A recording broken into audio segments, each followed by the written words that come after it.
Welcome back, troops. Let's tab 59. Proper in the cuds today and walking across these fields. It's a real ankle twister. Apologies for the wind. I'm going to try and shelter the mic as much as possible, but it is blowing a bit of a hoolie now and again. It's gusting. Anyway, no plan for this video.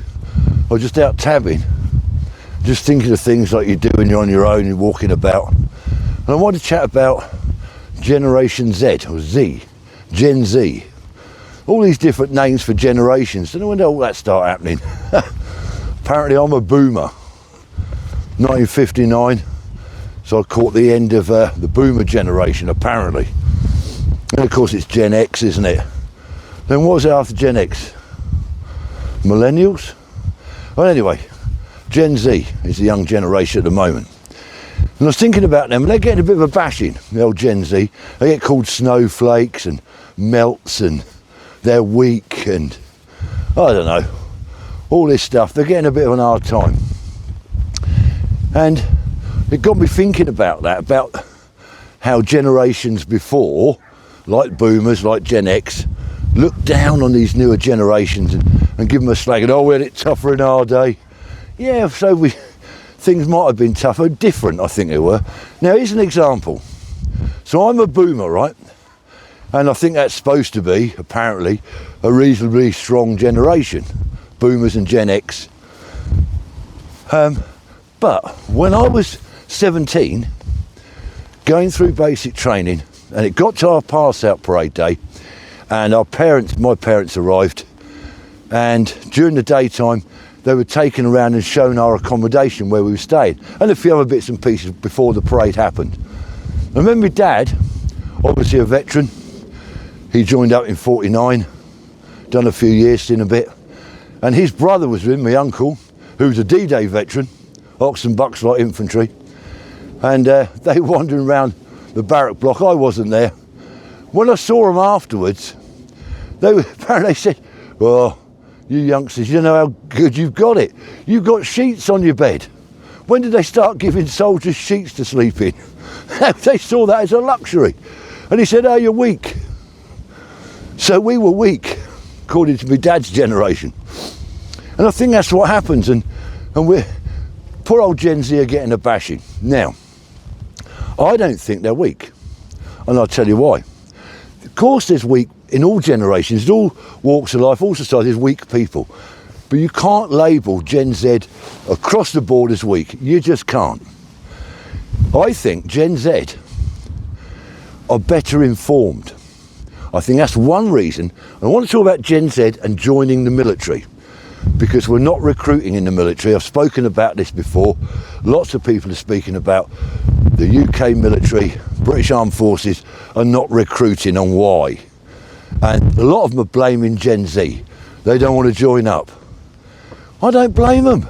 I don't blame them not wanting to join. Look how well informed they are. They've got much more exposure to what's going on in the world. Back in my day,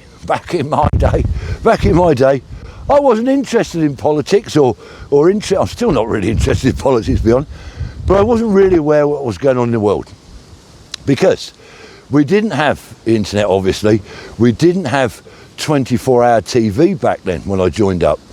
It was, the only news was like, you had lunchtime news on the telly, 1 o'clock news, and then you'd have the evening news at 6 o'clock, and then maybe the 9 o'clock or the 10 o'clock news, depending which channel you watched. And that was about as much as you got. And obviously newspapers were a bigger thing back then. That's how you got your news, I suppose. Well, I wasn't interested in that. I was interested in girls and motorbikes and going out and getting drunk. Didn't look at politics, but now it's everywhere on social media. So young Gen Z guys and girls, they're better informed than us, and they can make decisions because they're better informed. And they're thinking, why would I want to join up? They've seen, Gen Z have seen what happened in Iraq and Afghanistan. They've seen that those wars, in their eyes, in a lot of people's eyes, that wars are unjust. Went into Iraq looking for weapons of mass destruction, nothing there. I had a good look, nothing there. Load of old rubbish. And they're thinking, well, what did those young people lose their legs for and die for out in Iraq and Afghanistan? Because it's an unjust war, there's nothing there. I'm not going to go down that route, and I don't blame them. So that's one of the things. They're better informed, and they're thinking, no, I'm not having that. Why am I going to go and fight for the political elite or whatever? I get that. I understand what they're saying. But on the other side, of course, Gen Z are joining the army. Our armed forces are full of Gen Z. So they can't all be weak, can they? They're just better informed. And they're thinking, no. And the other thing, Gen Z have seen how veterans have come back from these wars in recent years and how they've been treated. With very little support, veterans don't get a lot, and they're sort of put on the scrap heap, and they've seen all the PTSD cases, etc. And they're thinking, I don't want none of that detail. That's another reason, maybe, why there's not so many joining up. They're better informed, and they've seen what's happened in the past in recent years, and thinking, not for me. Don't blame them. Other reasons? Well, certainly recruiting, the system of getting into the armed forces in the UK is appalling. Capita have got it. Is it Capita got it now, or Circa? Capita, I think. Certainly did have it for a while and screwed it up. Because it's taken between 12 months and 18 months from the start of applying to go in the armed forces. It's taken a year to year and a half to get in. When you're young, you can't even see a year down the road. A year is massive to you when you're young.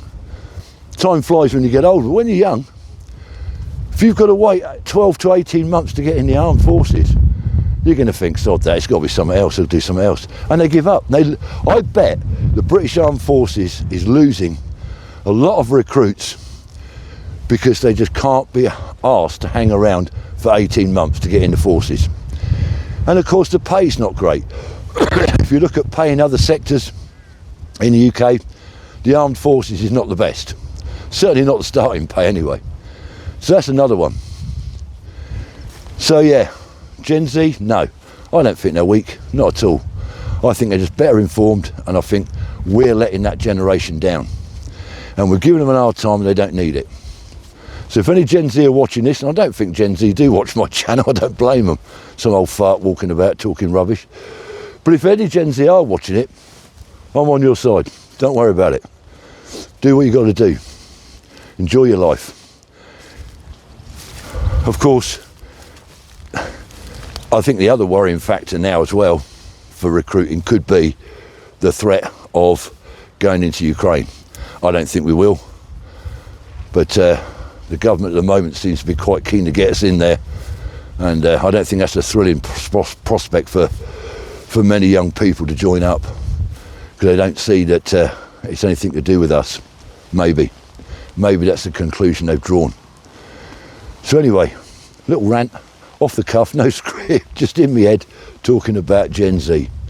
I suppose one way of fixing it, we've talked about how we can improve the recruiting prospects of people, accommodation, pay obviously, and a better system to pick you up when you leave the forces. I think if people think they're going to come out of the armed forces after a few years, or any length of time, at least they're going to get looked after. And I don't think people can see that at the moment. Gen Z are not daft. They've seen what's happened to veterans, and they're thinking, there's nothing there.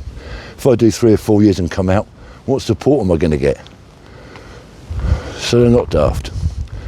Anyway, it's a little talk about Gen Z and why they're not joining up, and they're not weak generation.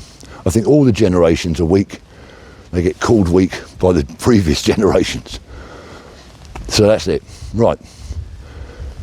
Back home for a cup of tea and some gardening. Right. If you're new to my channel, subscribe, please consider it. I'm not saying do it, I'm saying consider it. All the best everyone, stay safe, remember, let's tab.